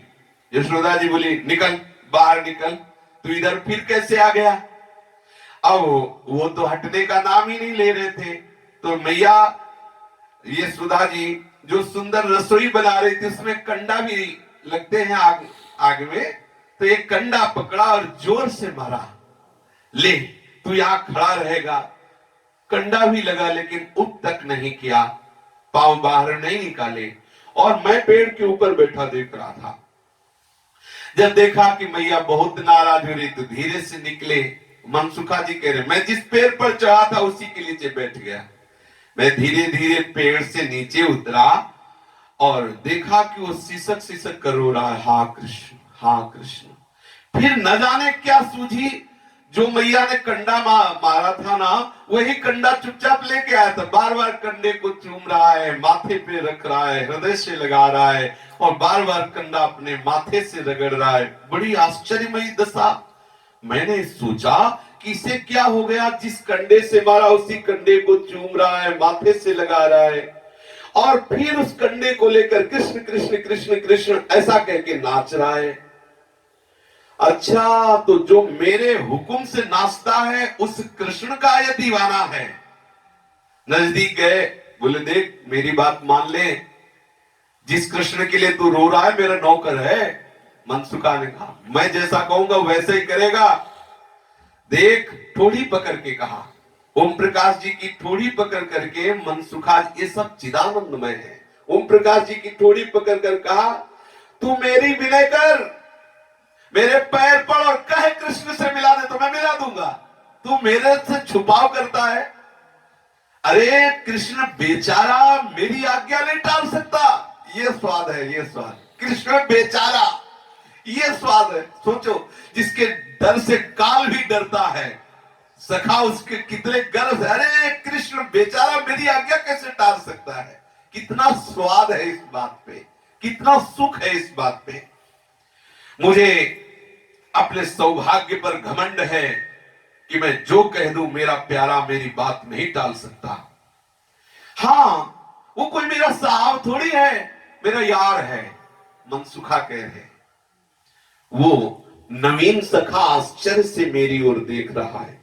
उसने अपना प्रेम छिपाने की शीघ्रता की आंसू पोछे और बनावटी हंसी करके कहने लगा, नहीं नहीं, ऐसी हृदय में कोई श्री कृष्ण मिलन की चाह नहीं। मैं तो यूं ही रो रहा हूं, मैं तो यूं ही ऐसे कह रहा हूं। फिर मैंने गौर से देखा कि उसके मस्तक से खून बह रहा, क्योंकि उसने बड़े भाव से कंडे को रगड़ा ऐसे, तो कंडे से छिल गया, खून बह रहा है। मैंने उसके नाक पर हाथ रखा और कहा कि देख, तेरे नाक से खून बह रहा है, तू पागल है, तुझे बावरापन चढ़ गया, तुझे दिखाई नहीं दे रहा, मेरे से शर्मा रहा है। मैंने कहा, देख ये पागलपन तेरे को कष्ट ही दे रहा है। तेरा काम तभी पूरा होगा जब तू एक बार मेरे से हृदय खोलकर बता दे कि मैं श्री कृष्ण से मिलना चाहता हूं। मैं तो समझ गया तू श्री कृष्ण से मिलना चाहता है। देख मेरी प्रार्थना है कि मुझे यदि तू कहेगा तो मैं 2 मिनट में तुझे श्री कृष्ण से मिलवा दूंगा, और ऐसी सफाई से मिलाऊंगा कि बीच में यशोदा मैया नहीं मिलेंगी, ना तो तुझे लाठी खानी पड़ेगी, ना तो कंडा की पिटाई होगी, ना कंडा लगेगा, ना लाठी लगेगी, ना मैया मिलेगी, बिल्कुल अकेला तुझे मिला दूंगा, ये नौबत ही नहीं आएगी। वो आंखों से आंसू बहाते हुए बस मेरी ओर देखता रहा। मैं उसकी सारी पोल पकड़ ली कि श्री कृष्ण प्रेम में दीवाना है, लेकिन संकोची है। बस अब तो धैर्य टूट गया। उसने मेरे दोनों पैर पकड़ लिए, रोते हुए बोला, हे दयामय, आपसे बढ़कर के दुनिया में मेरा कोई हितैषी नहीं है। मैं श्री कृष्ण से मिलना चाहता हूं, लेकिन संकोचवश मैं नहीं कह सका। हे कृष्ण प्यारे सखा, मुझे श्री कृष्ण से मिला दो। श्री कृष्ण कहीं मेरी ओर देख ले, कभी मेरे से मृदुवाणी से बोल दे, एक बार कह दे कि ओम प्रकाश तू मेरा है, बस मैं कृतार्थ हो जाऊंगा। एक बार कह दे। मैं बीच में ही बात काट कर बोला, मनसुखा बोला, भाई तुम तो बिल्कुल मिट्टी के लोदा हो।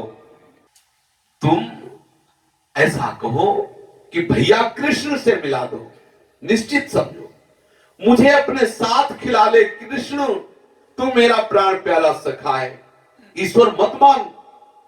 जो ईश्वर मानता है उसके लिए बहुत दूर रहता है। सखाओं की बात सुन लीजिए। ये वृंदावन ब्रजधाम के महान रसमय ठाकुर है। रसमय भाव के लिए ऐश्वर्य और वैभव दोनों का त्याग करना पड़ता है। भगवत भजन के लिए संपूर्ण भोग और विषयों का त्याग करना पड़ता है, और प्रेम राज्य में प्रवेश पाने के लिए भगवान की भगवत्ता से वैराग्य करना होता है। भगवान की भगवत्ता से, जो प्रभु की भगवत्ता से प्यार करता है वहां छुप जाता है ये प्यार। वो ये नहीं समझ सकता, वो समझेगा अखिल लोकों का पालन पोषण करने वाला ईश्वर भला हमारे भोग के लिए तरसेगा, भला वो हमसे जल मांगेगा, भला वो हमारे साथ खेलेगा, जिसके अनंत पार्षद, अनंत शक्तियां, अनंत महिमा। ये बात दिमाग में रहेगी तो आप संकोच में रहेंगे। ईश्वरीय भाव होने के कारण आप सहज में खेल नहीं सकते, आप उसके साथ वैसा प्रेम नहीं कर सकते जैसा हृदय से करना चाहते। तुमसे कन्हैया से कोई लड़ाई झगड़ा तो है नहीं, तू इतना डर क्यों रहा है? मेरा कन्हैया बहुत सरल है, तुम जानते नहीं हो, बहुत प्रेमी है, बहुत प्यार करता है, बहुत छेड़छाड़ करता है, तुझे तो परेशान कर देगा, तेरा सारा संकोच हटा देगा, तुझे ऐसी पट्टी पढ़ाएगा कि देख लेना। ऐसा मनसुखा बड़ा आनंद हो रहा ओम प्रकाश जी के हृदय में। ये सुनकर वो मेरे समीप आया, बोला, भैया बस बस, मैं भाग्यशाली हूं जो तुम मेरी बात समझ रहे हो। मेरे मन में है वो मेरे प्रभु हैं, मेरे जीवन धन है, मेरे स्वामी हैं। मैं हाथ जोड़कर कहता हूं, एक बार मुझसे वो कह दे कि ओम मैं तेरा हूं, तू मेरा है। मैंने कुछ प्रेम पूर्वक कहा, जी हाँ आप बड़े भाग्यशाली हैं। ठीक है, किसका इतना सौभाग्य है कि श्री कृष्ण को छाती से लगाए और श्री कृष्ण के कर कमल को छाती पर रखकर आनंद उसका अनुभव करे। क्या तुझे अनुभव नहीं हुआ? मैंने देखा है कि मैया के साथ श्री कृष्ण सो रहे थे और तुमने श्री कृष्ण का आलिंगन किया, श्री कृष्ण का हाथ लेकर अपनी छाती पे रखा। क्या ये सौभाग्य कम है? तू अपने को अभागा मान रहा है? ये सुनते ही ओम प्रकाश जी विकल हो गए, गदगद वाणी से बोले, भैया मैं कैसे बताऊं, अब मैं एक क्षण भी अपने प्यारे मित्र से अलग नहीं रह सकता।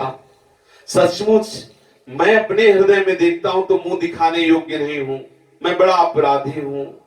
आपको तो मेरी बातें सुनकर हंसी आएगी, पर मैं बहुत रोता हूं।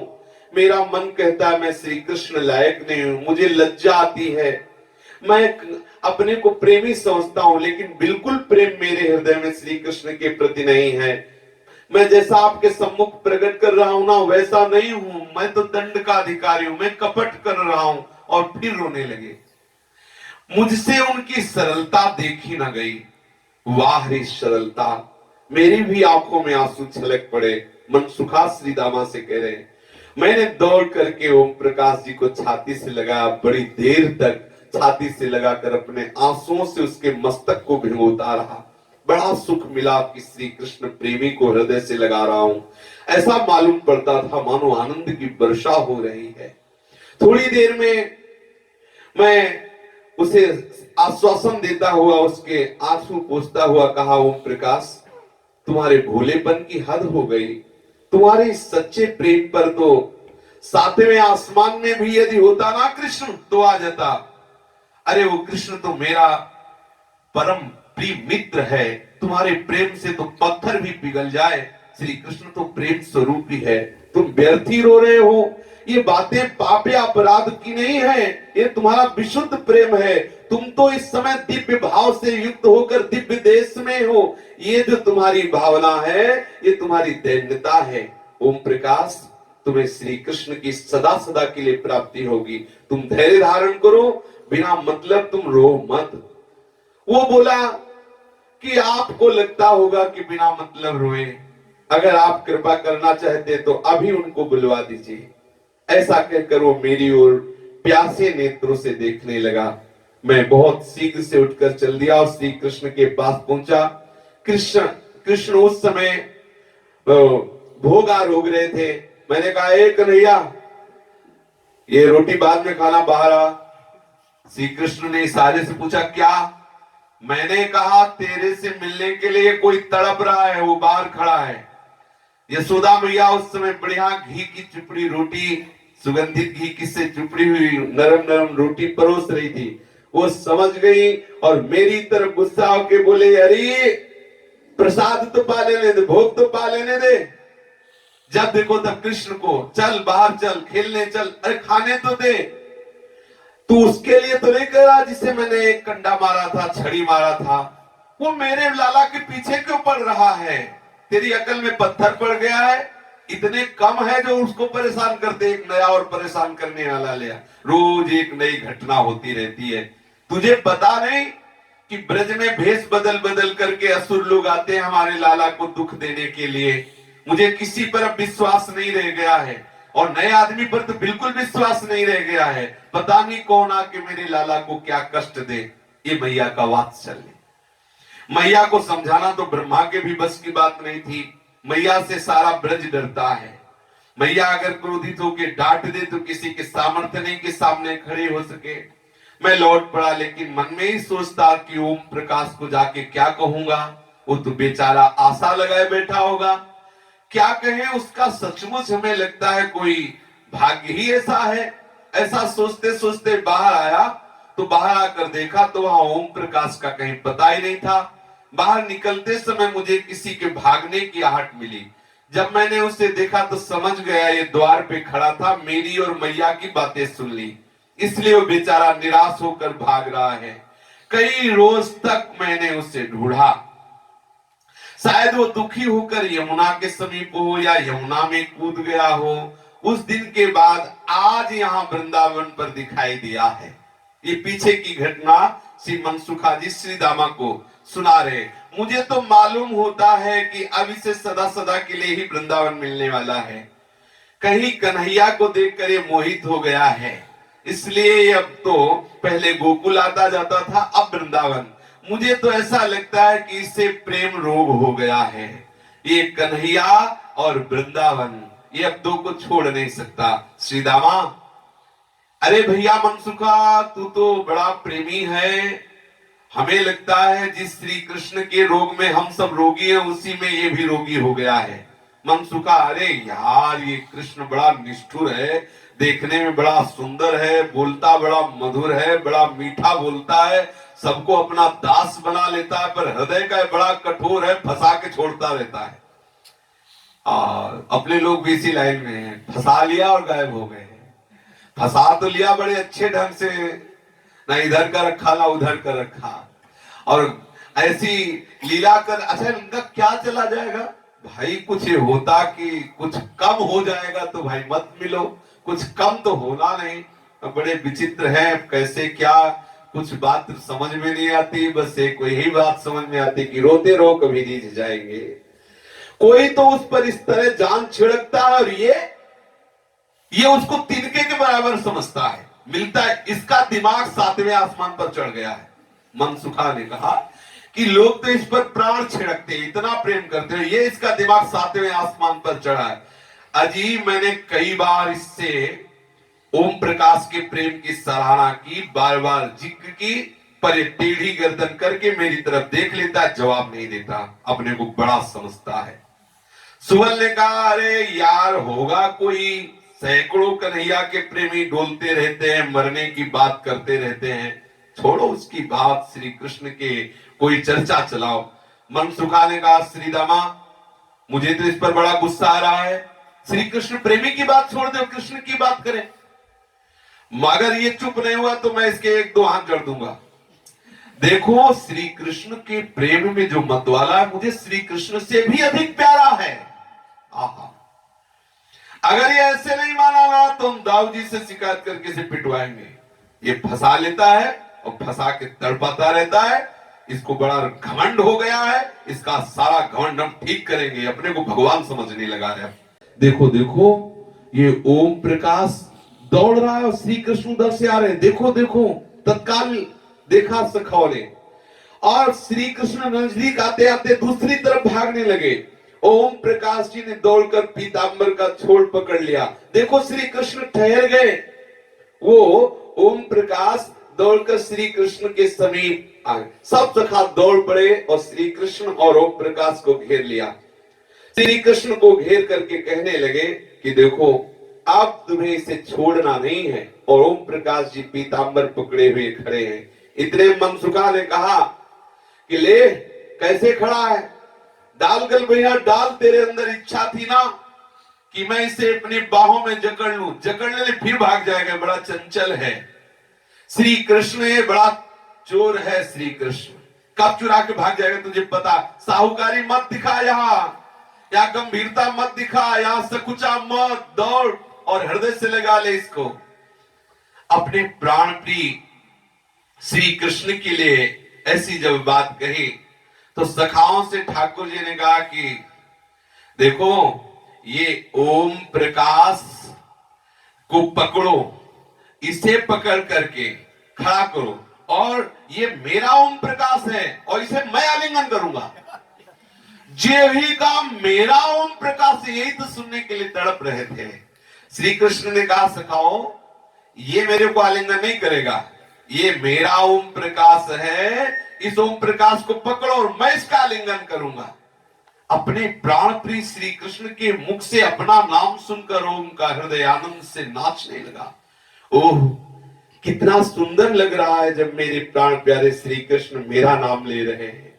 समझ लिया कि अब मैं श्री कृष्ण की नित्य सखा मंडली में मिल गया हूं। जन्म जन्मांतर की आस आज पूरी हो गई, क्योंकि श्री कृष्ण ने मुझे कहा कि मेरा ओम है। सखाओं को अपनी ओर आते देख करके ओम प्रकाश जी भागे। श्री कृष्ण ओम प्रकाश को पकड़ने के लिए उनके पीछे भागे। श्री कृष्ण को दौड़ते देखकर सब सखा भी पीछे पीछे दौड़े। सब सखा थोड़ी देर दौड़कर लौट आए। ओम प्रकाश और श्री कृष्ण भागते भागते एकांत कुंज में गए। सहसा ओम प्रकाश जी खड़े हो गए और श्री कृष्ण की ओर मुख करके दोनों हाथ उठाकर ऐसे खड़े हो गए आलिंगन के लिए। उसे हाथ उठाकर खड़े देखकर श्री कृष्ण ने भी दोनों हाथ उठा करके दौड़े, जैसे माँ बेटे से मिलना चाहती है, जैसे मित्र मित्र से मिलना चाहते हैं। उस समय का दृश्य बड़ा ही आनंदमय है। दोनों एक दूसरे को अपलक नेत्रों से देख रहे, दोनों ऐसे हाथ उठाए हुए आगे बढ़ रहे। ओम प्रकाश जी की सांसें रुकी जा रही कि मेरा श्री कृष्ण मुझे हृदय से लगा लेगा। मस्तिष्क काम करना बंद कर रहा, केवल आनंद ही आनंद, आनंद ही आनंद। और अचानक आंख खुल गई। अभी आलिंगन हुआ नहीं, अचानक हाहाकार मच गया।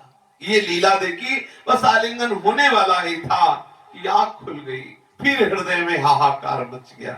शेष चर्चा आगे। श्री राधा वल्लभ लाल की जय। जय जय श्यामा, जय जय श्याम, जय जय श्री वृंदावन धाम। जय जय श्यामा, जय जय श्याम, जय जय श्री वृंदावन धाम। पावन राधे तेरो नाम, पावन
मेरी श्यामा मेरो श्याम, मेरी श्यामा मेरो श्याम, मेरो श्री वृंदावन धाम, मेरो श्री